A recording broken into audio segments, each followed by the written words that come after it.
Chères Chapelloises, chers Chapellois, Mesdames et Messieurs en vos qualités respectives, compte tenu du contexte actuel et à l'image des autres manifestations, il n'y aura pas de cérémonie des vœux de la municipalité cette année. Pour autant, j'avais à cœur de venir vers vous en ce début d'année, afin de revenir sur l'année passée et d'aborder avec vous l'avenir.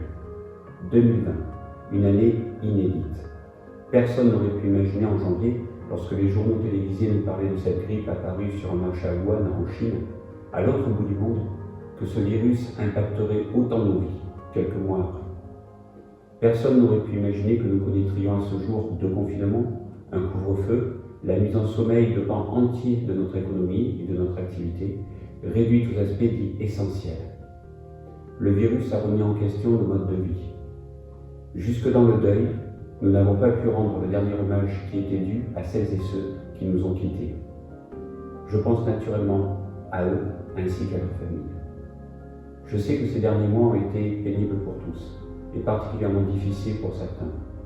Nous avons perdu de nombreux repères, nous avons été privés partiellement de nos libertés et de vie sociale. Pour autant, nous avons fait face, nous nous sommes adaptés.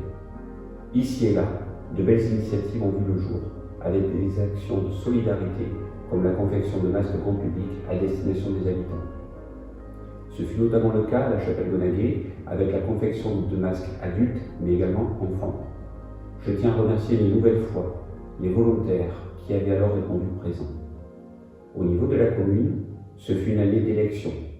Je remercie les conseillers municipaux, et notamment les adjoints sortants, Martine Cressac, Jacqueline Brérot et Gérard Cuomo, qui ont accepté d'exercer activement leur mandat jusqu'à la prise de fonction du nouveau conseil municipal. Je salue leur engagement. Un nouveau conseil municipal est aujourd'hui en place, avec de nouveaux adjoints et un conseiller délégué. Madame Nadine Courdiac d'Eressou, Loïc Caillot des Vaselinas, Laetitia Marie des Genêts, Éric Moscavi de la route de la Tour Blanche et Alain Buisson des Brunies en qualité de conseiller délégué. 2020 était une année certes particulière, mais tout de même dynamique. En ce début d'année, le terrain de tennis avait été rénové à moindre coût. Vous pouvez y accéder moyennant une cotisation annuelle d'une vingtaine d'euros par famille. À l'école, les volets roulants des classes de maternelle, de cours primaire ont été remplacés. D'autres travaux ont été réalisés pour respecter les normes qui ont évolué, que ce soit sur le plan de la sécurité ou sur le plan sanitaire. Toujours à ce sujet, nous avons mis en œuvre les différents protocoles au fur et à mesure de l'évolution de la situation, avec le souci permanent du bien-être des enfants en concertation avec le corps enseignant. Je remercie Madame Lounis, la directrice de notre école, ainsi que les enseignants des différents niveaux pour le travail réalisé ensemble. À la cantine, nous avons continué de privilégier les circuits d'approvisionnement courts et les produits bio. Le règlement par carte bancaire des services périscolaires a été mis en place, même si je vous recommande de privilégier le prélèvement automatique pour éviter les oublis de règlement. Ici et là, des travaux ont été effectués sur les chaussées. Un rond-point est en cours d'aménagement au cimetière, car vous nous avez fait part du fait que ce carrefour était particulièrement dangereux.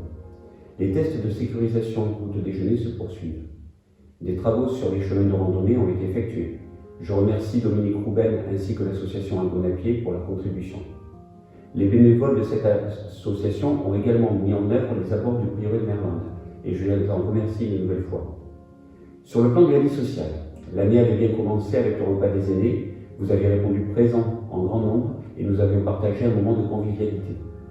Pour 2021, après échange, nous avons pris le parti de maintenir ce rendez-vous et de vous donner rendez-vous un peu plus tard, lorsque les conditions sanitaires nous permettront de nous retrouver dans les meilleures conditions possibles.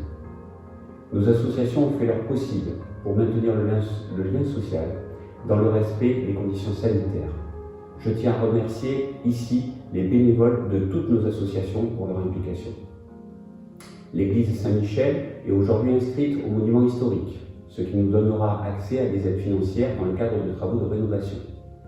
Je terminerai cette rétrospective par l'utilisation du budget participatif de notre commune. En 2019, nous avions doté les arrêts de bus scolaires d'éclairage solaire.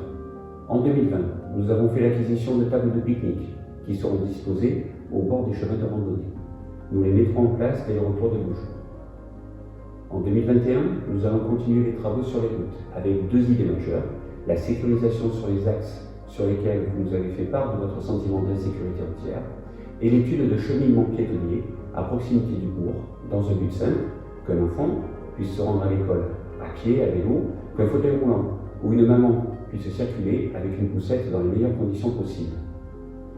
Tout ne se fera pas du jour au lendemain, mais nous allons continuer à faire avancer les choses dans la mesure de nos moyens. De même pour les réseaux. Nous œuvrons pour faire rénover et renforcer le réseau de distribution électrique, afin d'éviter les coupures intempestives.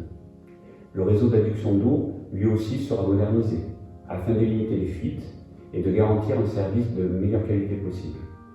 Tous ces travaux génèrent des désagréments, dont j'ai parfaitement conscience.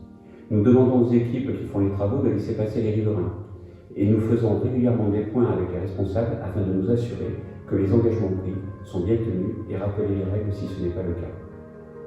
Toujours concernant les réseaux, nous avons interpellé le principal opérateur de téléphonie mobile, le département, Périgord Numérique, notre député, sur la faiblesse des réseaux 3 et 4G, et nous avons demandé que le réseau de téléphonie mobile soit renforcé en installant une antenne de tous les opérateurs sur le pylône situé à Puy-Orléans. Nous ne rattraperons pas des années de retard du jour au lendemain, mais sachez que la réduction de cette fracture numérique est au centre de nos préoccupations. Tout ceci m'amène naturellement à aborder le sujet de la fibre et de son arrivée sur notre commune. Je sais que vous attendez impatiemment que nous ayons enfin la fibre à domicile. Vous pouvez suivre sur le bulletin municipal l'évolution des travaux. L'armoire pour notre commune a été posée en 2020. Elle sera connectée dans quelques semaines et vous pourrez alors consulter le calendrier de déploiement sur le site de l'ARCEP. L'objectif est que les premières prises soient livrées ce premier semestre, sauf retard lié à des problèmes techniques ou d'ordre sanitaire. Je connais la situation de beaucoup d'administrés qui, dans cette période difficile, ne peuvent ni télétravailler, ni étudier, ni faire leurs démarches en ligne dans des conditions acceptables. Certains n'ont même pas un méga. Je comprends votre impatience et si les travaux ne dépendaient que de nous, ce serait déjà mis en place. Soyez certains que je mettrai tout en œuvre pour que le progrès profite à tout le monde. C'est la raison pour laquelle nous avons notamment demandé à ce que les administrés qui disposent des débits les plus faibles ne soient pas les derniers à être raccordés à la fibre. Je finirai cette rétrospective et la présentation de ces quelques projets par des remerciements à l'attention de notre personnel communal pour leur implication et leur disponibilité, ainsi que leur réel sens du service public dans ces moments parfois un peu difficiles. Je souhaite terminer cette intervention par une touche un petit peu plus gaie, une petite surprise. J'ai le plaisir de vous présenter la nouvelle identité visuelle de notre commune. J'espère qu'elle vous plaira.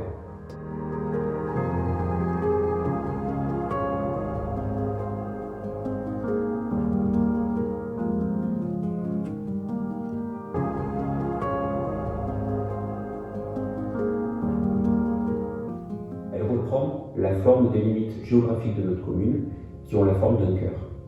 Le dessin stylisé au centre est celui de notre église, récemment inscrite au monument historique.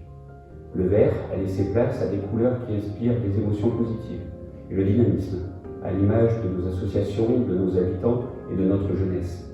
J'espère que cette nouvelle identité visuelle contribuera à faire connaître et identifier plus aisément la commune de la Chapelle-Benaguë.